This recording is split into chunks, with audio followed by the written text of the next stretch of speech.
अस्सलाम वालेकुम। मैं मोहम्मद नदीम अपने इंडिविजुअल चैनल पे आपको खुश आमदीद कहता हूँ। व्यूवर्स, आज मैंने बात करनी है एक तो 10th के रिज़ल्ट के हवाले से कि उसमें जो है वो बच्चों के मार्क्स कम क्यों आए हैं।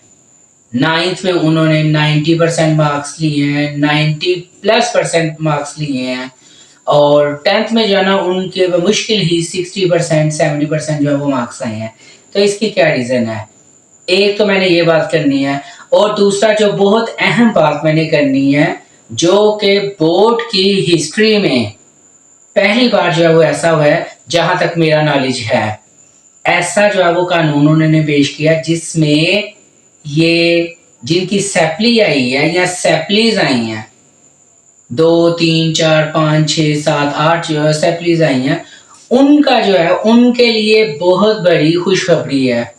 वो मैं आपके साथ डिस्कस करनी है। तो सबसे पहले तो मैं बात करता हूँ कि मार्क्स जो हैं 10th के वो कम क्यों आए हैं। तो व्यूवर्स, 9th क्लास में उनके मार्क्स ज़्यादा आने की एक वजह ये थी कि उन्हें टाइम बहुत ज़्यादा मिल गया था तैयारी के लिए, बहुत ज़्यादा टाइम तैयारी के लिए मिला था। सेकेंडली, उनके पास जो है वो स्मार्ट सिलेबस था, उन्होंने पूरी बुक तैयार नहीं करनी थी बल्कि उनके पास स्मार्ट सिलेबस था। 40% जो है वो स्मार्ट सिलेबस था, उन्होंने वो तैयारी करनी थी। एक तो टाइम बहुत ज़्यादा मिल गया और दूसरा स्मार्ट सिलेबस था, उन्होंने सारे चैप्टर नहीं तैयार करने थे, उनमें से बहुत सारे टॉपिक्स जो है वो स्किप थे जो नहीं आने थे पेपर में, तो वो उन्होंने तैयार नहीं करने थे। एक तो ये वजह थी और दूसरी वजह ये थी कि किसी भी बच्चे को फेल नहीं करना था, उन्होंने 2021 में सभी बच्चों को पास करना था। दूसरी वजह ये थी, इसलिए 10th में जो है 10th में सिलेबस भी फुल था और टाइम भी उन्हें कम मिला। तकरीबन अक्टूबर में जो है उनका ये सेशन स्टार्ट हुआ था, तो इसलिए उन्हें तैयारी करने के लिए टाइम भी कम मिला, सिलेबस भी ज़्यादा था, फुल बुक थी, इस वजह से जो है ना उनके मार्क्स कम आए हैं, इसके अलावा और कोई रीज़न नहीं है। तो बहुत सारे कुछ ये टीचर्स उनके ये क्वेश्चन थे कि 9th में 90% मार्क्स लिए हैं और 10th में जो है वो मुश्किल से ही 70% मार्क्स हैं, तो इसकी क्या वजह है। तो सर उसकी ये वजह थी जो मैंने आपके सामने रख दी। अब जो मैंने बहुत ज़रूरी बात करनी है आपसे वो सप्लीमेंट्री के हवाले से। तो पहले जो है वो कानून ये होता था कि जिनकी 2 सैपली थी या जो 2 सब्जेक्ट में फेल होते थे वो सैपली में क्लियर कर सकते थे, यानी उन्होंने सिर्फ ये 2 सब्जेक्ट्स के पेपर देने होते थे। लेकिन अगर 2 से ज़्यादा 3 या 4 जो सब्जेक्ट्स में फेल होते थे उनका ये था कि उन्होंने टोटल जो है वो 10th और 9th वो सभी के दोबारा पेपर देने होते थे, 16 के 16 पेपर जो है वो दोबारा देने होते थे, हाँ वो पास हैं या नहीं हैं। जिनमें पास हैं वो भी सारे 16 के 16 जो वो पेपर दोबारा देने होते थे। ये जो है ये पहले तक था, लेकिन इस साल ये बोर्ड की तारीख में जहां तक मेरा नॉलेज है बोर्ड की तारीख में ऐसा पहली बार हुआ है कि अब जितनी सैपलीज हैं, जितने सब्जेक्ट में फेल है बच्चा, सिर्फ उसने वही पेपर देने हैं, उसने सारे जो है वो 16 के 16 नहीं देने,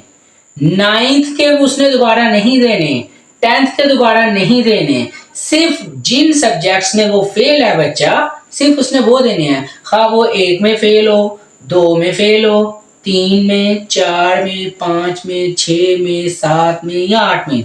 जितने भी सब्जेक्ट्स में फेल है उसने सिर्फ उतने सब्जेक्ट्स के देने हैं, सारे सब्जेक्ट्स के नहीं देने। 9th ज़ाया नहीं हुई उसकी, या जिन सब्जेक्ट्स में वो पास है वो ज़ाया नहीं हुए, वो जो है वो वैसे ही हैं। बाकी सिर्फ जिनमें फेल है सिर्फ उसका एडमिशन जाएगा, सिर्फ उसकी वो तैयारी करेगा बच्चा, उसके 2 साल ज़ाया नहीं होंगे। तो ये मैं समझता हूँ बोर्ड वालों की तरफ से एक बहुत ही अच्छी जो है वो पेशकदमी है उन बच्चों के लिए जो ये फेल हुए हैं। तो इससे जो है मैं समझता हूँ कि ये कोशिश करनी चाहिए कि आप भी इस वीडियो को ज़्यादा से ज़्यादा शेयर करें بلکہ سبھی کے ساتھ، اپنے ریلیٹیوز کے ساتھ، اپنے فرینڈز کے ساتھ، کلاس فیلوز کے ساتھ جو ہیں وہ آپ شیئر کریں۔ اس کا یہ فائدہ ہوگا کہ وہ اگر کوئی جاننے والا آپ کا وہ اگر فیل ہوا ہے تو وہ اس قانون کو جان لے گا۔ اگر نہیں ہے، فرض کریں وہ فیل نہیں ہوا یا کسی بچے نے پیپر نہیں دیے ہے، تو وہ پھر بھی آپ جب اسے کریں گے وہ آگے کسی کو شیئر کر دے گا، کیونکہ آگے کوئی نہ کوئی فیل ہوا تو اس کا جو ہے وہ بھلا ہو جائے گا۔ اس لیے کوشش کریں کہ یہ ویڈیو آگے، میں نے اور کسی ویڈیو کے لیے نہیں کہا کہ وہ شیئر کریں، لیکن اس ویڈیو کے لیے میں اسپیشل کہہ رہا ہوں کہ یہ ویڈیو جہاں تک ہو سکے آپ شیئر کر دیں، تاکہ ان بچوں کا بھلا ہو جائے جن کی سپلیاں جو ہیں یا جو 2 سے زیادہ سبجیکٹس میں فیل ہیں، جن کے ذہن میں ابھی بھی یہ ہے کہ ہماری 9th بھی ضائع ہو گئی ہے، 10th بھی ضائع ہو گئی ہے، تو انہیں بچوں کو پتا چل جائے کہ نہیں ایسا نہیں ہے، ان کی 9th ضائع نہیں ہوئی، ان کی 10th ضائع نہیں ہوئی، صرف جن سبجیکٹ میں وہ فیل ہیں بس ان کے وہ پیپر دیں گے، ان کے جو ہے نا وہ ایڈمیشن بھیجیں گے، ان کی تیاری کریں گے اور وہ بھی کلیئر کر کے آگے پھر انشاءاللہ وہ اسی سال ایڈمیشن لے کے تو آگے فرسٹ ایئر کی تیاری کریں۔ ایڈمیشن جو ہے وہ سپلیمنٹری کے ایڈمیشن ابھی تک اوپن نہیں ہوئے، لیکن یہ کہ 3 سے 4 دنوں میں وہ اوپن ہو جائیں گے، تو پھر آپ جو ہے نا وہ اس کا ایڈمیشن بھیج سکتے ہیں۔ یاد رکھیے گا سپلی کا ایڈمیشن جو ہے وہ کبھی بھی ریگولر نہیں جاتا، وہ پرائیویٹ ہی جانا ہے، وہ پرائیویٹ ہی جانا ہے، وہ ریگولر نہیں جاتا ہے، تو اس لیے وہ آپ خود بھی ایڈمیشن بھیج سکتے ہیں، کسی کے تھرو بھی بھیج سکتے ہیں۔ تو اس لیے جہاں تک ہو سکے آپ اس ویڈیو کو شیئر کریں اور اپنے دوستوں کا، اپنے ریلیٹیوز کا جو ہے جو فیل ہوئے ہیں ان کا بھلا کریں۔ دعائیں ملیں گی آپ کو، اپنا بہت سارا خیال رکھیے گا، دعا میں یاد رکھیے گا۔ اللہ حافظ۔